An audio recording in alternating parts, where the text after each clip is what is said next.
Hello everyone, and welcome back to yet another episode on the Velocity channel. This is where you will get hints at your velocity banking strategy, and we'll go ahead and answer any question that you have in order for you to actually pay off, eliminate any loan with a credit card or your line of credit.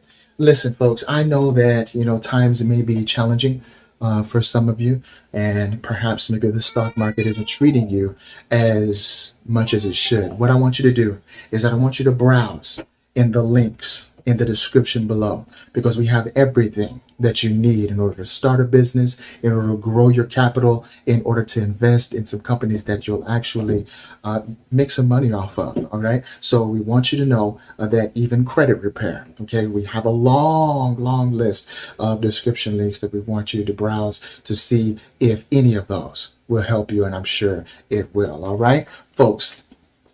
The question of the day is, but where do you get your paychecks direct deposited to? Where do you get your paychecks directly deposited into? And this is a very good question, because we know that the banks, and I was talking to a banker today, she admitted, before this strategy, before the first lien HELOC, before this paying your loans with your line stuff, I was just like every other banker. That's what she said. And what I want to do is I want to get you into the mindset of actually thinking outside of the box. But before we do that, don't forget to like, share, and subscribe and help out each other's economy. And with that, you'll actually help out the economy. All right? Because when everybody is contracting and everybody's afraid, what do? How do you prosper in that environment? You rise above them and you start expanding when everybody's contracting. Think about it. Forget that. Do it. So Jalapathy says, and thank you so much for your question, Jalapathy. Where do you get your paychecks direct deposited into? So we're going to go ahead and give you a scenario first. Then we're going to share with you where you get your paychecks directly deposited into and why that has to be the case. All right. So let's go ahead and share with you some income here. Say your income is $5,000. Okay. And let's say your outgo, okay, which is your expenses. Let's say your expenses are $3,000. Let's just do round numbers. Is that okay? We're going to do these round numbers here. Where do you put the income? All right. So first of all, you have a card. Let's say your card, the credit card, we'll just abbreviate it with the CC. It's got a $10,000 limit on it. And you know what? Let's just say you don't like using your credit card and you don't know how to use your credit card yet. And so you're new to this game, right? And boy, you can do a lot of things with $10,000. Okay. Especially when it's other people's money. Always remember that. Okay. Always. So we have the $5,000 in income, the $3,000 in expenses, and we also have a credit card with $10,000.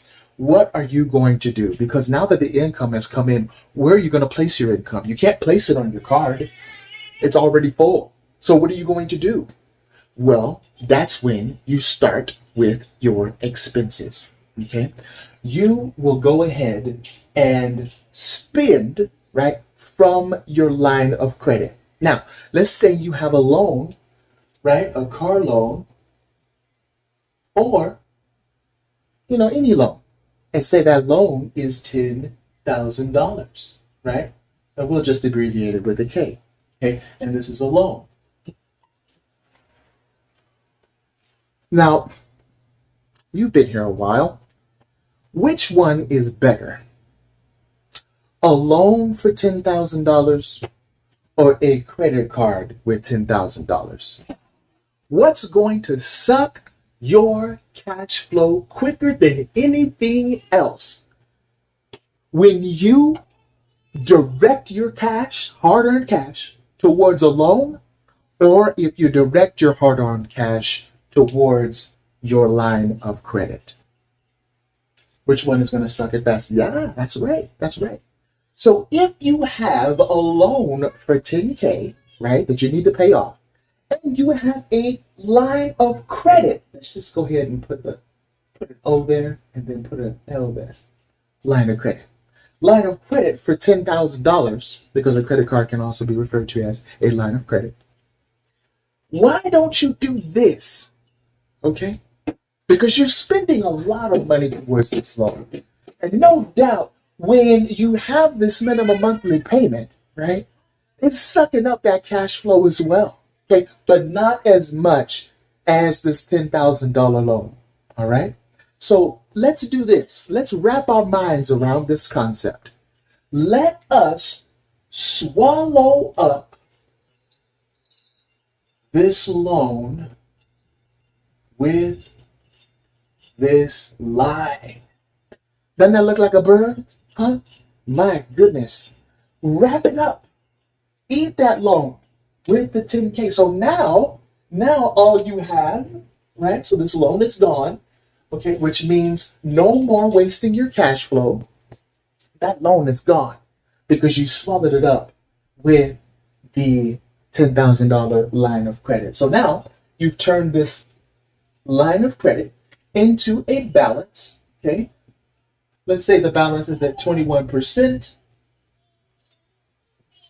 which really doesn't matter. It could be 30%. It could be 40%, because you're going to pay that off in about 5 months. Watch. And you're going to pay it off effortlessly. You are now free to use this line of credit as your new checking account. That's right. Because now the income has a place to go. And that place to go is right in to the line of credit. So you got 5,000 going into the line of credit. Now your balance is at 5,000, right? Isn't it? 10,000 minus 5,000? Let me get that calculator. Yep. Huh? But, okay, this is big. You still have expenses. All right? You still got expenses of 3,000. So let's go ahead and add those expenses, shall we? Plus 3,000. All right? So now you're at 8,000 again, right? But then you get another payday, all right? And then you are back down to, that's minus 5,000 because you're putting the 5,000 in. So let's go ahead and write that out. Now you're at 3,000. Do you see what I mean? But do you see how this number is getting smaller? See, before it was 5,000, wasn't it? But it's getting smaller month after month. What is paying it down? What's paying this balance down? I mean, you have the income coming in. You've got the expenses going out. What's paying it down? Let me show you. This is what it's all about, folks. This is why I sacrifice so much. To get out of the accumulation mindset. I'll show you what's paying it down. The $2,000 of cash flow.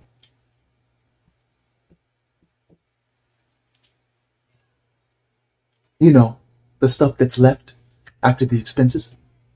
You say, well, CJ, what if some months I could only pay with $1,200? It's only $1,200, so it's only $1,200 cash flow. That's good. Or if it's only $500, that's good. You're not paying it out of your own pocket. You're having your money work for you instead of keeping it in the checking account. Now you may say, but what about the fees? What about the cash advance fees? You talked about cash advance, and what about the transaction fees? What are you talking about? What are you talking about? Have you seen your loan schedule? What about those fees? You know why you make a big deal of the fees? It's because the bankers make a big deal of the fees, the traditional bankers. So that they can get it in your mind. A loan is much easier. Ask them for the amortization schedule. You will instantly change your mind. And that's why we have first lien HELOCs. That's why I teamed up with the bank, FSB, that's going to show you how to get a first lien HELOC and connect you with the first lien HELOC so that you can replace your mortgage with a first lien HELOC. And this is something that I am so proud to bring to you. All right, just let me know, right? And click on, you know what? It's going to be in the description below.